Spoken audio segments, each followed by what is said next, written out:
परसों ही धोकर रखी थी आपकी अलमारी में, देखो वहीं होगी। वो ना मैंने आज धो दी, मुझे लगा कि गंदी हो गई होगी।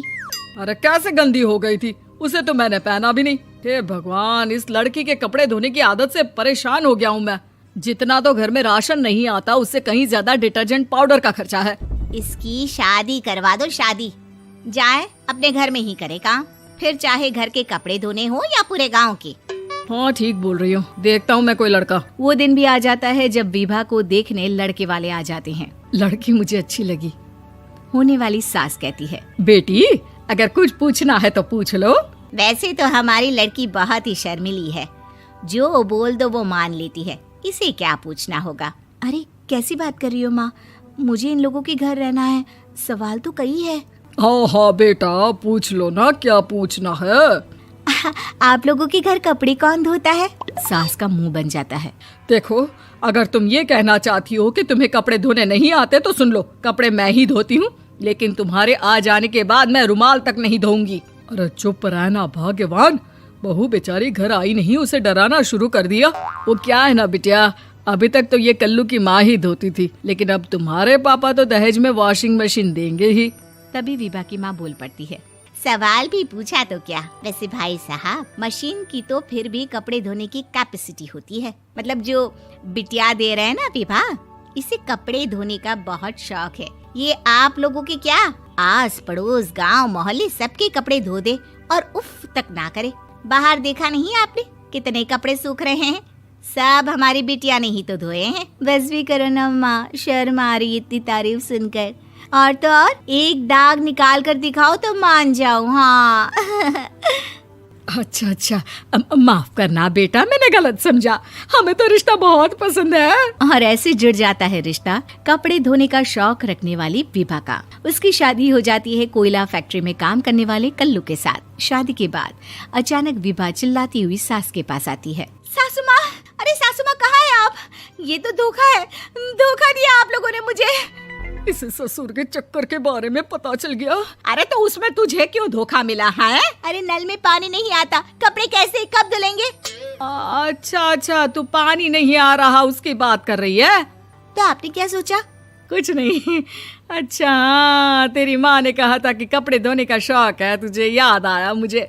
शौक बोलकर कपड़े धोने वाले मेरे जुनून को कम ना आके सासू माँ, कपड़ा धोना मेरा गुरूर है। तभी पति भी वहाँ आ जाता है। अभी मैंने इसे सनी देओल की फिल्म दिखाई है, उसी के डायलॉग मार रही है माँ। अच्छा सुन, साफ साफ बता रही हूँ, पानी सुबह 4 से 6 और शाम को 10 से 12 आता है, समझी? विभा टाइमिंग सुनकर हैरान हो जाती है। ये क्या भूतों का मोहल्ला है?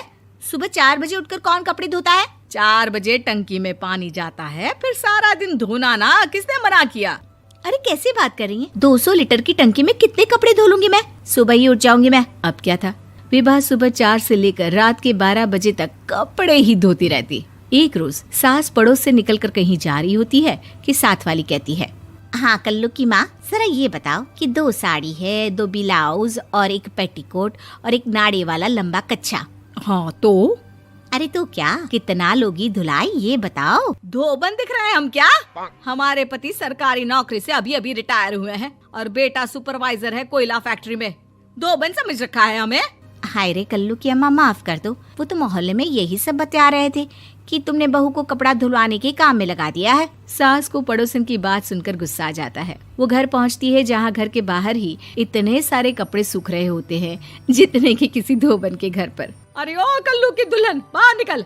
माँ जी यहीं आ जाओ, बाथरूम में चादर धो रहे हैं हम। अरे अभी हम धोते हैं, तुमको बाहर निकलो। ये आस पड़ोस वाले बोल रहे हैं कि हम बहू से कपड़े धुलवा कर उसे कपड़ा धोने वाली बना दिए हैं। अरे छोड़ो ना माँ जी, किन लोगों की बातों में आती हो? आस पास के लोगों का तो काम ही होता है कि वो किसी तरह सास बहू को लड़ा दे। बहू सारे घर के कपड़े धोती है, ये क्या कम है? बोलिए। सास को भी लग जाता है कि वो बहू का ये सनकीपन नहीं छुड़वा सकती, इससे अच्छा है कि खुद ही चुप हो जाए। एक रोज सास और बहू मंदिर जाते हैं, जहाँ सास की साड़ी वहाँ खड़ी भीख मांगने वाली से मिलती है। माँ जी क्या बात है, आपकी साड़ी उस भिखारन से कितनी मिल रही है ना? हाँ देखो तो दोनों की साड़ी मिल रही है। क्या बात है कल्लू की अम्मा, तुम खुद को तो अफसर की बीवी बताती हो और ऐसी सिंपल सी प्लेन साड़ी पहनकर घूमती हो। सिंपल और प्लेन नहीं है ये साड़ी। तो क्या सोने के धागे से फूल बने हैं? कुछ भी सासू माँ, कुछ भी। हाँ, बने थे इस साड़ी में सोने के धागे से फूल। मेरे पति लेकर आए थे मद्रास से स्पेशली मेरे लिए 10,000 की। ताहे भाई साहब इस भिखारन के लिए भी सेम टू सेम साड़ी लेकर आए होंगे 10,000 की। सास उस वक्त कुछ नहीं कहती, लेकिन बहू के साथ घर आती है और अलमारी से एल्बम निकाल कर लाती है। ये साड़ी देख रही है, ये वही साड़ी है जिसे मैंने अभी पहना था। इस साड़ी में ये जो चमकदार फूल दिख रहे हैं ना, ये सोने के धागों से काटे गए हैं। लेकिन तू लोकल वॉशिंग मशीन ब्रश से घिस घिस कर सारे फूलों को निकाल कर साड़ी प्लेन कर दी। मुझे माफ कर दीजिए सासू माँ। और तो और, जब मैंने तुझे तेरी गलती के लिए कुछ नहीं कहा, लेकिन तूने तो सबके सामने मेरा मजाक ही बना दिया। क्यों? बहू को समझ में आ जाता है कि अब से उसका